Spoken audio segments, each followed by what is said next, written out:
सही है। अरे वाह, शादी के 3 साल होने के बाद भी इतना प्यार कैसे कर लेते हैं? अरे भाई करना ही पड़ता है, पत्नी से प्यार नहीं करेंगे तो घर गृहस्थी का पंचनामा बनवाना है क्या? और इनसे प्यार करने के अलावा हमारे पास कोई और रास्ता है क्या? अरे अरे भाई जरा संभल के, आपको पता है ना आप हमारी मासी के बारे में बात कर रहे हैं। चांद निकल आया। हाँ चलो चांद का। मजबूरी की वजह से चलती रहती है।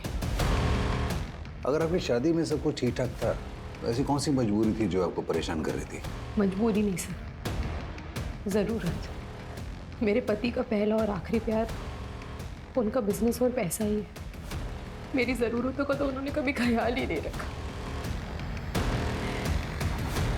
अपनी इच्छाओं को दबाने के लिए रोज रात को ठंडे पानी से नहाना पड़ता था सर। और ऐसे ही एक रात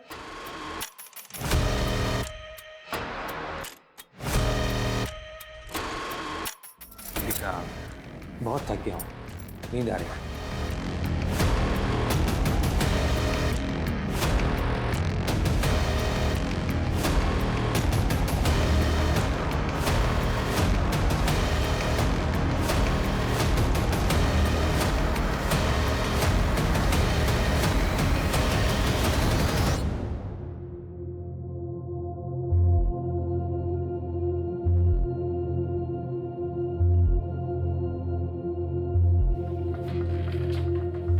सुनिए, आप इतनी रात को नहा धोकर? तुम नहीं समझोगे।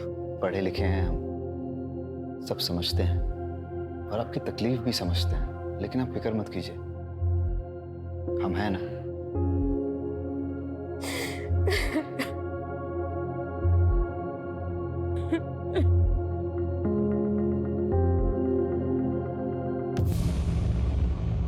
सर, पोस्टमार्टम और फॉरेंसिक रिपोर्ट आ गई है। आपका शक सही था, लाश लड़की की ही है।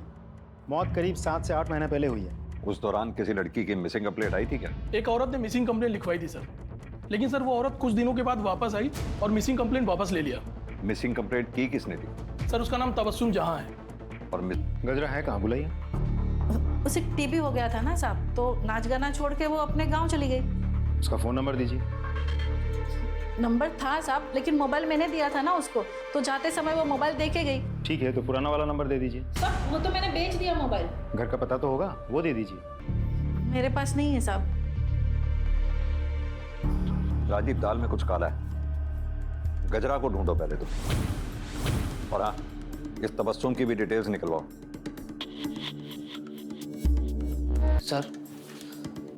सर वो लाश वाले घर में जो लोग भी रहते थे उन सभी की इंफॉर्मेशन निकाल ली है सर मैंने।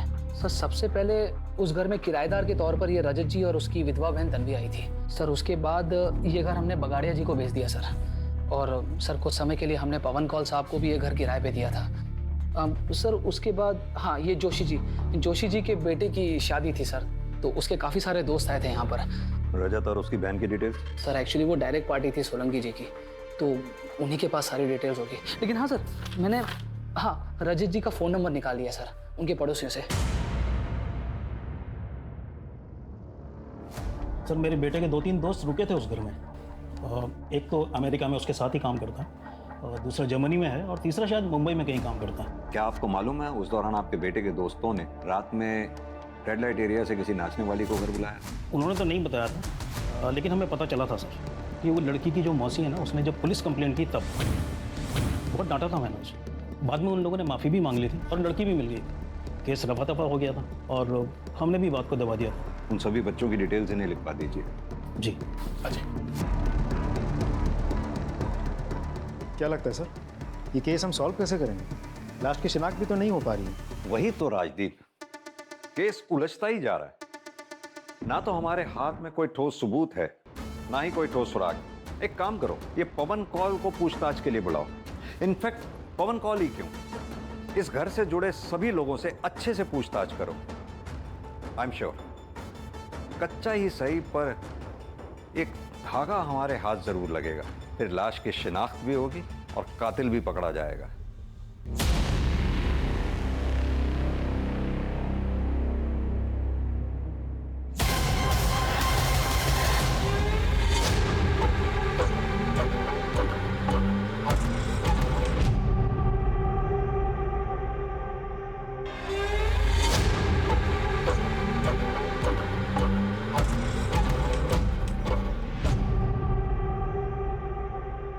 सर हमारा एक और फ्रेंड था समीर, काफी टाइम से उससे कोई कांटेक्ट नहीं हुआ है। वो शायद मुंबई में रहता है सर।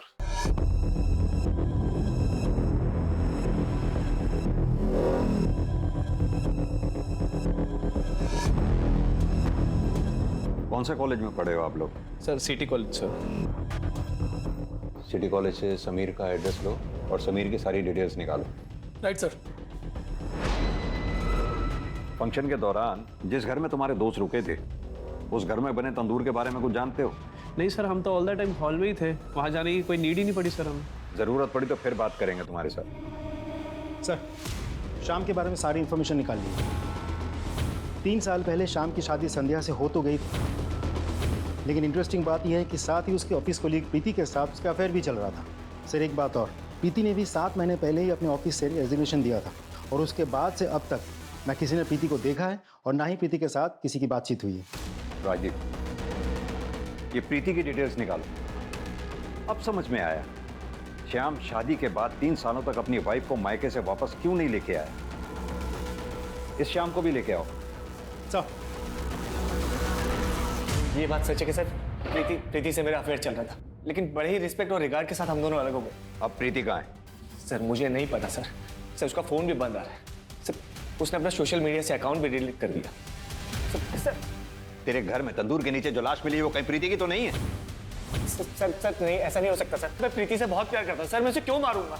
ऐसा भी तो हो सकता है कि प्रीति को तेरे शादी के बारे में पता चल गया था और तुझे इस बात का डर था सबके सामने हुआ कि पोल ना खोल दे, इसके वजह से तूने उसको मार दिया ना। सर मैं सच कह रहा हूँ सर। मैंने कुछ नहीं किया सर। सर, इसके फोन से प्रीति की फोटोग्राफ्स लो, उसका नंबर लो और उसे कांटेक्ट करो। फोन दे।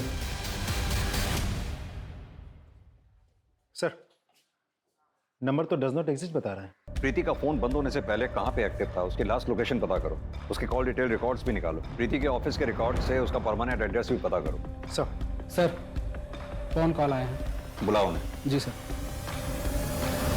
देखिए सर, मेरे बेटे के जनेऊ संस्कार का फंक्शन था, बहुत सारे रिश्तेदार आए थे, इसलिए मैंने वो घर कुछ दिनों के लिए किराए पर लिया था। आपके रिश्तेदार जो उस घर में ठहरे थे, क्या उनमें कोई महिला भी थी? नहीं सर, वहाँ तो सारे जेंट्स रुके हुए थे, सारी लेडीज मेरे घर पे रुकी हुई थी और उनमें से कोई भी ना तो गायब है और ना ही किसी की डेथ हुई है। उस घर में आपने अपने रिश्तेदारों के लिए क्या किसी तंदूर का इस्तेमाल किया था? सर सारा खाना तो मेरे घर पे बन रहा था और ये एक धार्मिक कार्यक्रम था, इसलिए भोग तो अपने घर की रसोई में ही बनता है ना, फिर मैं वहाँ तंदूर क्यों लगवाऊंगा। ठीक है मिस्टर कॉल, अभी आप जा सकते हैं, जरूरत पड़ी तो फिर बुलाएंगे आपको। Thank you sir. अब सिर्फ रजत ही बचा है। राजीव, भोपाल जाके रजत से अच्छे से पूछताछ करो। सर। शुक्ला, प्रीति के पेट। आप इतना सब कुछ सह क्यों रही हैं? आप पढ़ी लिखी हैं, अपनी नई जिंदगी दोबारा शुरू कर सकती हैं। मेरे साथ अपने दिल के हाथों मजबूर होकर मैंने एक फैसला लिया और उस एक फैसले ने मेरी पूरी जिंदगी बदल दी। प्रीति ने तो हम सबसे ही रिश्ता तोड़ दिया है। हमने ही के लिए घर छोड़कर चली गई। जब से गई है ना कोई कॉल ना कोई मैसेज। देखिए, हमें एक लाश मिली, बॉडी की शिनाख्त के लिए हमें आप दोनों लोगों के डीएनए सैंपल की जरूरत है।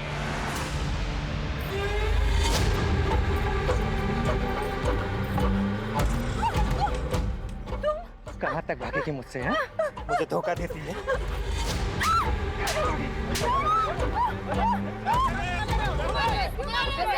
पागल है भाई साहब, पता नहीं कब से मेरा पीछा कर रहा है। कहीं से भी खोद के जिंदा गाड़ दूंगा तुझे। तुम नरेश के यहाँ काम करते हो? जी सर। तुम्ही ने वो वेबसाइट पे फोटोज अपलोड किए थे? जी सर। तो जब तुमने वो फोटोग्राफ्स लिए थे तो वहाँ तंदूर था क्या? हाँ सर था, लेकिन मुझे अंदर बाहर के फोटो लेने को कहा था तो मैंने निकाले और अपलोड कर दिए। लेकिन तुमने जो फोटोग्राफ अपलोड किए उसमें तो तंदूर हमें दिखा नहीं। सर साइट फोटो अपलोड करने की लिमिट होती है, तो इसलिए मैंने ज्यादा नहीं निकाले। ठीक है, तुम जा सकते हो, जरूरत पड़ेगी तो फिर बुलाएंगे। सर उस घर में रहने वाले पुराने टेनेंट रजत का पता चल गया। कहाँ का रहने वाला हो? भोपाल का सर। राजीव सर, पता करो। Right sir.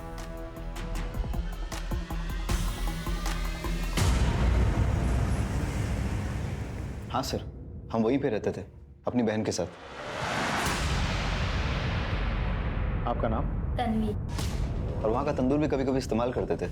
लेकिन आप ये सब क्यों पूछ रहे हैं? क्योंकि आपके पुराने घर के तंदूर के नीचे से हमें ये लाश मिली है। क्या सर? लेकिन हम जब रहते थे तब ये तंदूर का शेप ऐसा नहीं था। क्या ये वही तंदूर नहीं है? Are you sure? 100% सर।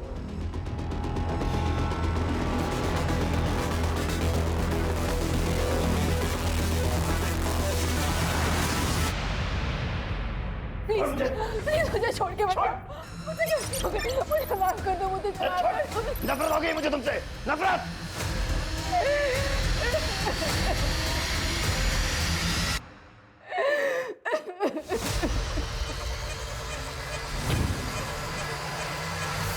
रजत ने राजदीप को बताया कि उसने पिक में जिस तंदूर की फोटोग्राफ देखी वो वैसी नहीं है जैसी उसने उस घर में देखी थी। यानी कि ये जो कुछ भी घटना घटी है वो रजत के मकान छोड़ने के बाद घटी है। उस एरिया के आसपास जितनी भी बिल्डिंग मटेरियल शॉप्स हैं वहां पता करो कि पिछले 7-8 महीनों में ये हमारी सस्पेक्ट्स लिस्ट में से क्या कोई ऐसा है जिसने तंदूर बनाने जैसा सामान, सरिया, चूना, सीमेंट इत्यादि, और सबसे इंपॉर्टेंट जीटी ब्रांड की ईंटें जो हमें मौकाए वारदात से मिली थी, खरीदी हैं। हर एरिया में एक वॉचमैन होता है। वॉचमैन को पता होता है उस एरिया की एक्टिविटीज के बारे में। इस एरिया के वॉचमैन से बात करो, देखते हैं क्या बताता है।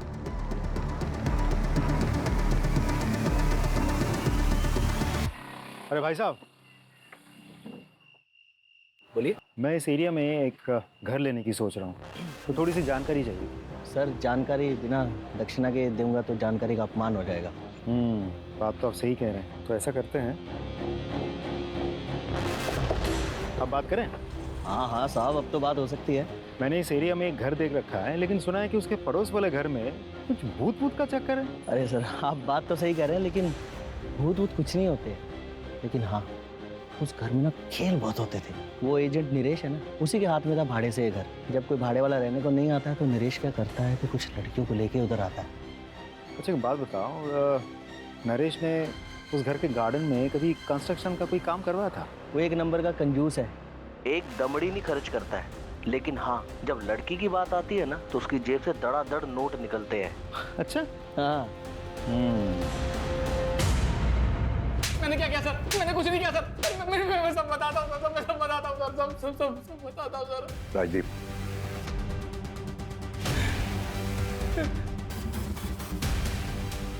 बता। सर मैं मानता हूँ कि मैं रंगीन मिजाज का इंसान हूँ, अय्याशबाज हूँ। उस घर में मैं लड़की लेकर आता था पैसे देकर एंजॉय करने के लिए, लेकिन सर मैंने किसी का मर्डर नहीं किया सर। मैंने सच्ची में किसी का मर्डर नहीं किया सर। ये भी तो हो सकता है तूने किसी को अय्याशी के लिए बुलाया हो, किसी बात पे अनबन हो गई हो, तुझे गुस्सा आया, तूने उसे मार दिया, गाड़ दिया वहां पर, अब हमारे सामने शराफत का नाटक कर रहा है। नहीं सर। राजदीप सर, इसकी सारी हिस्ट्री और ज्योग्राफी निकालो। सर मेरा यकीन मानिए सर, मैंने कुछ नहीं किया, मैंने कुछ नहीं किया सर। मैं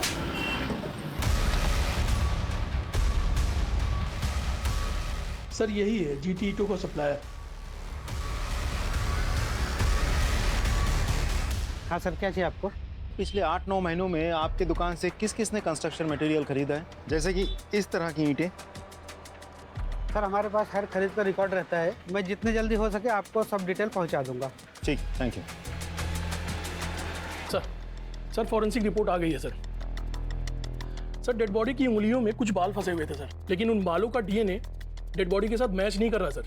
वो बाल जरूर उस कातिल के होंगे। एक काम करो, नाखून से मिले बालों का DNA हमारे केस से जुड़े सारे सस्पेक्ट्स के DNA से मैच करके देखो, जरूर उस कातिल के होंगे।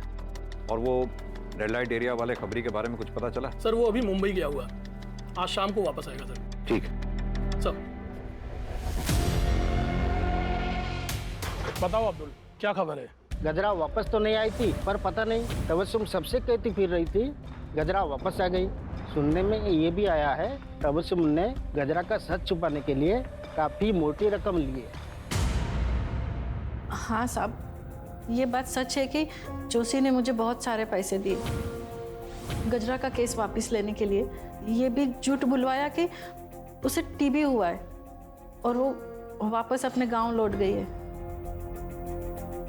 ये सब उन लड़कों की वजह से हुआ है। खानदान के नाम पर कालिक पुत जाती इसलिए हमने तबस्सुम को लाखों देकर उसका मुंह बंद करवाया। हुआ क्या था? वो बैचलर्स पार्टी के अगले दिन जब मेरा बेटा और उसके दोस्त जागे, उन्होंने देखा कि ना तो वहां पे गजरा थी और ना ही समीर था। समीर गजरा को लेकर भाग गया था सर। दोनों मेरे बेटे और उसके दोस्तों के वॉलेट और सारे वैल्यूएबल्स लेकर भाग गए थे सर। पुलिस कंप्लेंट क्यों नहीं लिखवाई थी तुम?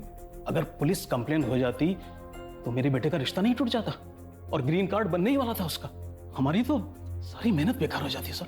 क्या चाहते हैं आप मिस्टर जोशी? आपकी कहानी पे विश्वास करें?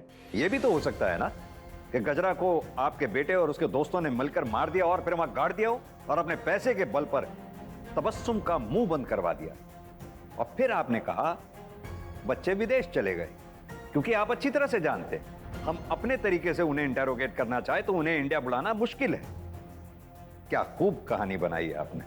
राजदीप सर, इनसे अपने तरीके से पूछताछ करो और इनके बेटे और उसके दोस्तों को इंडिया बुलाने की व्यवस्था करो।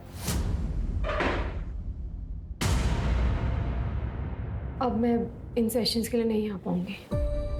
क्यों? वो मेरा पति, वो मेरी जान का दुश्मन बना हुआ है। मुझे तो लगता है जैसे वो मुझे जान से ही मार डालेगा। इसलिए आप कुछ दिन में घर से ही नहीं निकलूंगी। तो आप पुलिस की हेल्प लीजिए ना। पुलिस के पास जाऊंगी तो दुनिया भर को सब कुछ पता चल जाएगा। सब मेरा मजाक उड़ाने लगेंगे और ये सब मैं बर्दाश्त नहीं कर पाऊंगी। एक काम कीजिए, आप ये रखिए, इसमें मेरा नंबर है। अगर आपको मेरी कोई जरूरत लगे तब जरूर कॉल कीजिए। Thank you.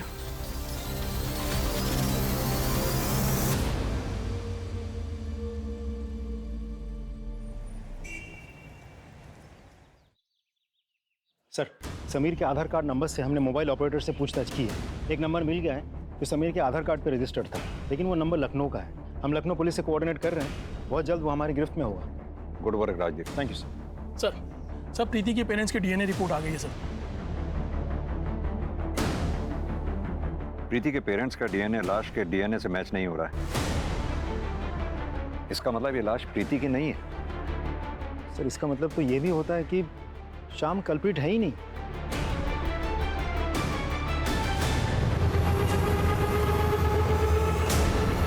है और वो रजत की बहन नहीं, मौसी थी।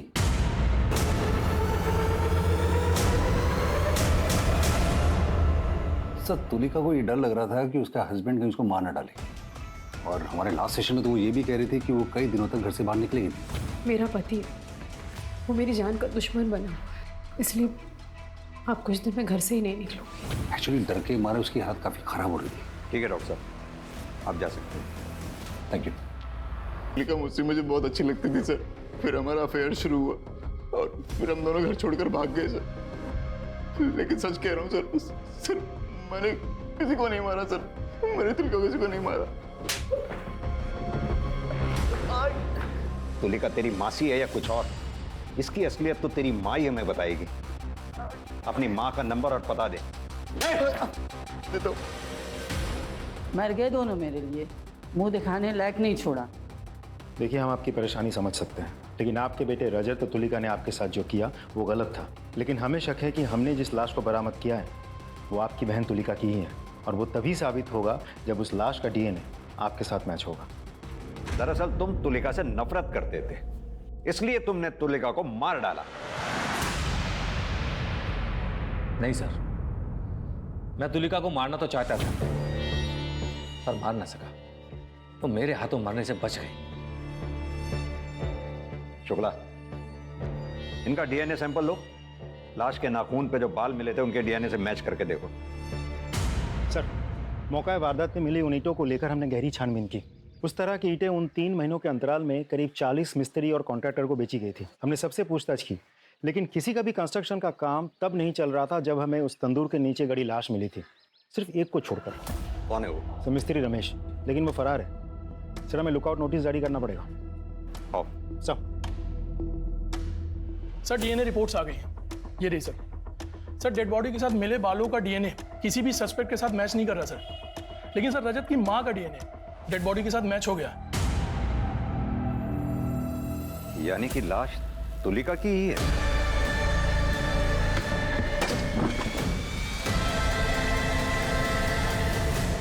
ये तुलिका के कॉल डिटेल रिकॉर्ड्स निकलवाओ।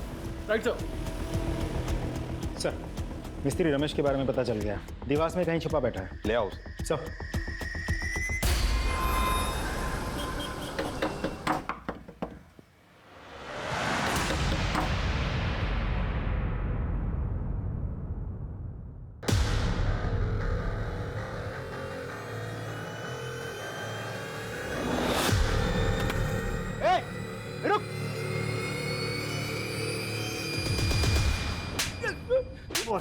किसको नहीं मारा साहब? किसी को नहीं मारा है, तो फिर देवास में क्यों छुप के बैठा था? बोल। जब से तंदूर के नीचे से लाश मिलने की खबर आई, मैं घबरा गया था साहब। लेकिन क्यों घबरा गया था? साहब क्योंकि 4 लाश दफन थी साहब, मैंने उसी पे तंदूर बना दिया था, लेकिन मैंने मारा नहीं है साहब। तूने नहीं मारा तो फिर किसने मारा? वो साहब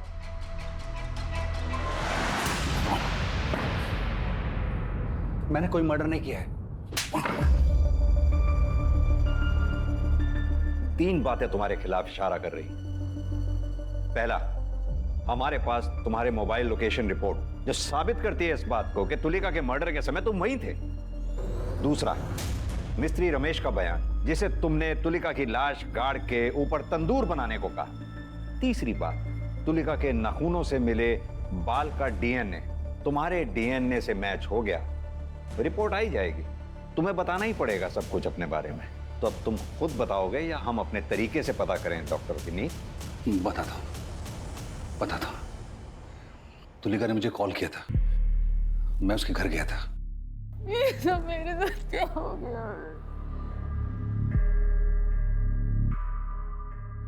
चलो।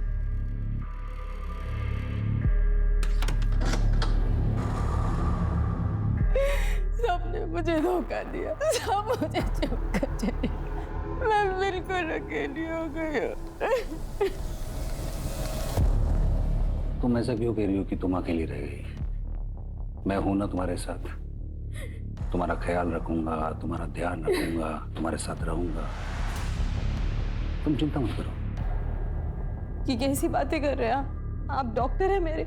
तुलिका, मैं तुम्हारा डॉक्टर हूं, तुम्हारे सारे राज जानता हूं, और मैं ये भी जानता हूं कि तुम्हारे अंदर कितनी आग है। मैं जानता हूं कि तुम्हारे अंदर बहुत आग है, क्या और कर रहे हैं आप? तुम्हारे इसी आग ने मेरे अंदर की आग को जला दिया है। क्या बकवास कर रहे हैं? अरे सुनो, वैसे भी देखो तुम्हारे, सुनो, तुम अपने भतीजे के साथ तो सोई हो ना, एक बार